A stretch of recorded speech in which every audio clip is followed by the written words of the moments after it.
kartasidan olingan qarz oliylarni undirish tizimi O'zbekiston orqali banklar yoki MIF orqali amalga oshirilyapti deydigan masala ko'p kelyapti. Qanaqa tartibda amalga oshirilyapti Sherzodjon? Просто так shunda o'zidan o'zi borib turib ras undirib yuborolmaydi. Misol uchun kartasidan hech ololmaydi. Yevropada agar qarz bo'lib qolsangiz, oddiy shtrafga tushsangiz, ketib borsangiz, sizga o'sha xat jo'natadi ular. Mana og'ayni qarzing bor, to'lab qo'ydik. Agar to'lamasang deydi, biz senga viza bermaymiz qaytib. Rossiyadagi qarzing bor, to'lab qo'y degan xat kelsa, agar bu harakatlar noqonuniy, qonunga xilof hisoblanadi va bu harakatlarning ustidan bemalol shikoyat qilsa bo'ladi tegishli organlarga.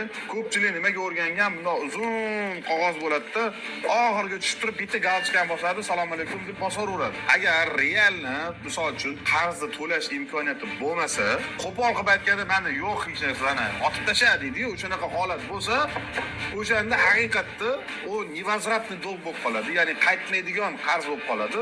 Shu bilan osilib turadi u. Jinoiy javobgarlik yoki ma'muriy javobgarlik, yana qanaqadir qo'shimcha javobgarliklar bo'lmaydi. Ozodlikdan mahrum qilish degan bir nimalari yo'q, to'g'rimi? Umuman bu narsani вообще o'ylamasin, kim gap tarqatib turgan bo'lsa ham gapirmasin.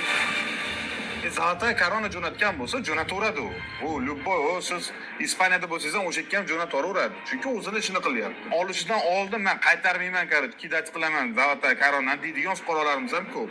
O'sha fuqarolar mana bizni ko'rsa agar sizlarga murojaat, aqlinglar yetsa qarz olinglar.